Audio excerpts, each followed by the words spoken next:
Bismillahirrahmanirrahim. Assalamualaikum warahmatullahi wabarakatuh. Salam sehat untuk semuanya. Semoga kita dalam keadaan sehat walafiat, tidak kurang suatu apapun. Alhamdulillah pagi ini kita bertemu kembali dalam KBM semester ganjil di kelas 12, dan alhamdulillah pula Allah mengizinkan kita masih bisa, meskipun ya dalam kondisi virtual, masih bisa bertemu, masih bisa menjalankan aktivitas kita, dan semoga pembelajaran di kelas 12 ini akan membawa manfaat untuk kita semua. Untuk kelas 12 IPS yang sekarang ketemu, mungkin yang di kelas 1 dulu pernah bertemu, dalam pembelajaran tidak ada perubahan untuk penilaian. Dan memang yang pertama kita akan, atau ibu akan sebutkan dulu aturan-aturan yang harus kita jadikan patokan utama sampai nanti pembelajaran di akhir ya, dengan penilaian di rapot. Jadi di kelas 12 ini KKM yang harus kalian selesaikan itu nilainya adalah paling minim 75. Tapi diharapkan nanti di kelas 12 jangan 75. Maka KKM yang akan ibu arahkan itu kamu harus mendapatkan nilai 80 ya. Nah di nilai 80 itu insya Allah kalau seandainya kalian mengikuti KBM dengan baik, tidak bermasalah, terutama di kehadiran dan di pengumpulan tugas, insya Allah kamu akan bisa mendapat nilai seperti itu. Dirasanya misalkan kamu kurang untuk nilai, boleh kamu minta tambahan tugas ya untuk penambahan nilai. Nah yang ibu pesankan adalah jangan sampai kalian bermasalah dengan absen atau bermasalah dengan tugas, karena jujur kita tidak bertemu, jadi penilaian ibu mungkin hanya dari tugas yang diberikan, kemudian dari keaktifan kamu dalam mengikuti KBM secara online. Tetap kita minta ya, kita berdoa mudah-mudahan pembelajaran dengan tatap muka bisa terrealisasi. Nah di kelas 12 ini materi yang akan dibahas itu hanya 2 bab, yaitu dimensi 3 dan statistik, yang mana pelajaran itu sudah kamu dapatkan ketika kamu di SMP. Jadi sekarang sistemnya hanya mengulang saja ya. Kemudian untuk dimensi 3 itu KD, tujuan kita, kompetensi dasar yang akan dinilai itu hanya 2, yaitu mendeskripsikan tentang jarak ya, kemudian menghitung jarak di dalam bangun ruang. Jadi insya Allah kalau seandainya kamu serius dalam belajar, insya Allah bisa ya untuk mencapai KKM di 80. Sekali lagi ibu minta keseriusan kamu belajar. Kalau seandainya kemarin di kelas 10 kamu masih telat mengumpulkan tugas, nah ini untuk di kelas 12 diharapkan kamu bisa lebih baik lagi, sehingga nanti tidak ada permasalahan perhitungan nilai yang kurang karena masih ada tugas yang belum masuk. Kalau sudah kelas 12 sudah tidak begitu ceritanya ya. Nah kemudian untuk materi yang pertama adalah dimensi 3, kamu akan belajar tentang pengertian dari titik ya, posisi titik dengan titik, posisi titik dengan garis, posisi garis dengan garis, posisi garis dengan bidang, bidang dengan bidang, dan kita akan berhitung mencari jaraknya. Kalau di statistik mungkin yang akan kamu pelajari adalah tentang bagaimana sih mencari rata-rata dari data tunggal, bagaimana mencari modus, median, kemudian data berkelompok dan sebagainya. Dan itu semuanya sudah pernah kamu pelajari di SMP. Ya, jadi tidak ada materi yang baru, kita hanya mengulang kembali. Kemudian Ibu harapkan ketika kamu akan menghitung, Ibu minta di awal ini kamu memahami betul ya apa yang dimaksud dengan kubus, kemudian apa yang ada di dalamnya. Jadi ketika nanti kita akan mulai menghitung, kamu sudah paham betul, karena menghitung jarak itu tidak hanya jaraknya saja, tapi akan berkaitan dengan rumus-rumus yang ada di dalamnya. Contohnya adalah rumus Pitagoras yang akan sering dipakai.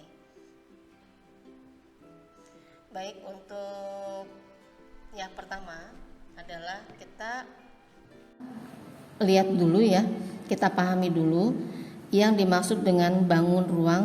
Dan di kesempatan ini bangun ruang yang akan digunakan adalah sebuah kubus, di mana kubusnya yang kita kenal adalah kubus ABCD EFGH. Bentuk dari kubus ABCD EFGH ini yang paling paling umum kamu tahu adalah seperti ini gambarnya. Nah, ini adalah kubus ABCD EFGH, bentuk umum yang biasa kamu kenal. Kubus ini diberi nama kubus ABCD EFGH. Nah, di mana ABCD adalah bidang dasar, EFGH adalah bidang atas ya. Kemudian ada bidang depan yaitu ABFE, bidang belakang DCGH, kemudian bidang samping BCGF, dan bidang samping yang satunya lagi yaitu ADHE. Keenam bidang ini masing-masing adalah saling sejajar.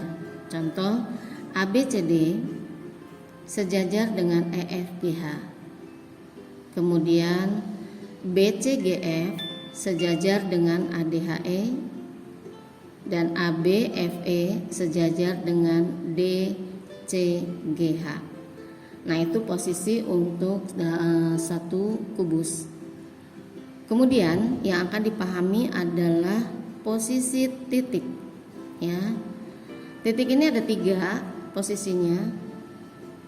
Yang pertama adalah posisi titik dalam garis, titik dalam garis, kemudian posisi titik di luar garis. Nah, titik di dalam garis berarti contohnya ini garis AB, ada titik A dan ada titik B. Kalau titik di luar garis adalah titik di luar garis AB, yaitu garis C, titik C, titik D, E, F, G, H. Ini adalah titik di luar garis. Kemudian ada titik dengan bidang, titik pada bidang. Titik pada bidang contohnya pada bidang ABCD ini ada titik A, titik B, titik C, titik D. Kalau titik di luar bidang berarti kalau bidangnya ABCD maka titiknya adalah E, F, G, H. Itu titik di luar bidang.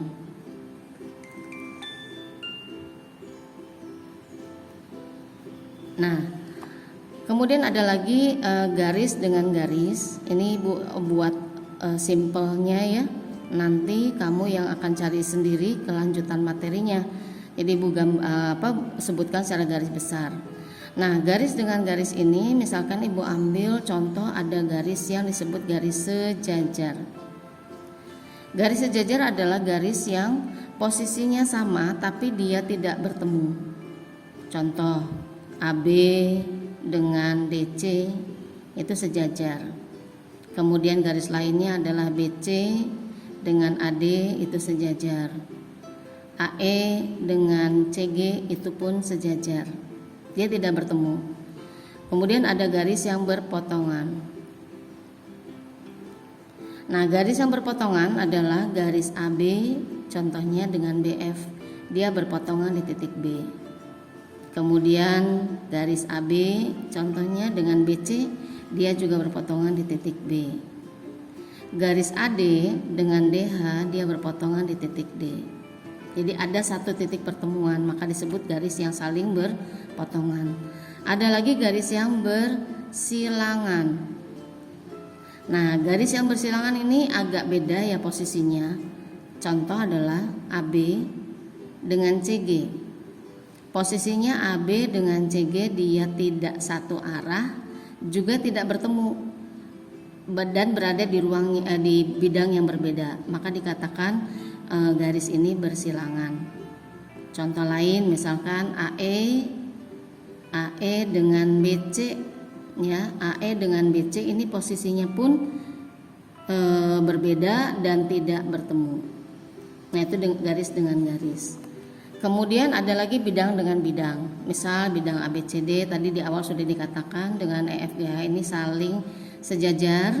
Kalau bidang berpotongan adalah bidang ABCD dengan bidang BCGF. Andai garis dengan garis berpotongan, perpotongannya adalah satu titik. Kalau bidang dengan bidang, perpotongannya adalah sebuah garis. Nah, itu garis besar yang akan kita bahas ya. Pahami dulu ini. Baru kita akan mencari jarak. Bagaimana mencari jarak? Yaitu contoh kalau AB jaraknya gampang ini ya, karena garisnya lurus. BC juga gampang, tapi AC itu yang akan kita cari. Karena jarak AC tidak bisa langsung dihitung, tapi tidak bisa langsung ditebak hasilnya, tapi harus dihitung dulu. Karena kita lihat kalau AC ini kita hubungkan, maka kita tidak bisa menebak berapa panjang AC kecuali kita berhitung dari segitiga ABC yang kita lihat yang ada di sini. Nah, nanti perhitungannya pada pertemuan berikutnya. Itu ya.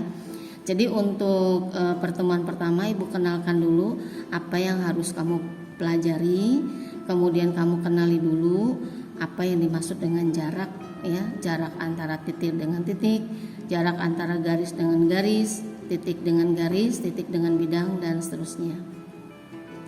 Nah, untuk pertemuan pertama, Ibu minta kamu coba cari bahannya ya. Cari bahannya untuk materi kedudukan titik, garis, dan bidang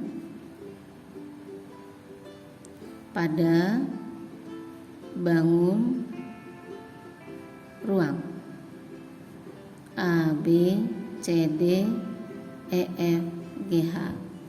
Sumbernya terserah kamu ya, mau ngambil dari mana. Sumbernya bebas. Kalau kamu buka Google, di situ ada banyak sumbernya, boleh kamu ambil salah satu.